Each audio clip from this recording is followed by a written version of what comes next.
السلام علیکم۔ دعاؤں سے تو ہر چیز ممکن ہے، بس اللہ پہ یقین رکھنا اور صبر کرنا شرط ہے۔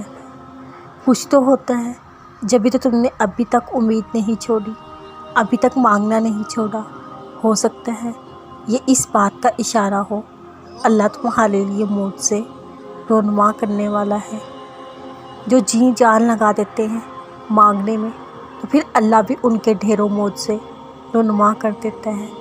اسی طرح وہ ہار نہ مان کے اللہ کو اپنی چاہت کے لیے منا کر اللہ کو خوش کر دیتے ہیں۔ اللہ ان کی چاہت سے نواز کر خوش کر دیتے ہیں۔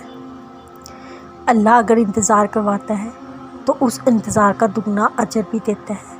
بس پھر مانگتے رہو اور انتظار سے نہ گھبراؤ، کیونکہ وہ دیر تو کر سکتا ہے مگر رد نہیں کرتا۔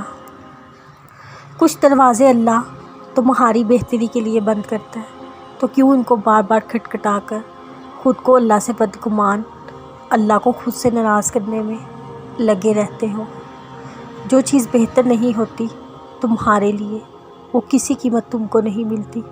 اب تم یہ کہو گے اللہ بہترین کر کے بھی تو عطا کر سکتے ہیں، عطا کر سکتے ہیں بالکل، اس کے لیے کوئی مشکل نہیں، لیکن کچھ چیزیں وہ لوگ بہترین کرنے کے بعد بھی اللہ کو تمہارے لیے بہترین نہیں لگتی، جب بھی تمہیں وہ چیز اللہ نہیں دیتا، کیونکہ اللہ کے نزدیک تم کچھ بہت زیادہ بہترین کے حقدار ہوتے ہو۔ اللہ تمہیں تمہاری سوچ سے بھی بہترین چیز عطا کرنا چاہتا ہے، مگر تم ایک ہی چیز کی ضد لگا کر خود ہی اللہ کی مصلحت سمجھے بغیر اللہ سے ناراض ہو جاتے ہو۔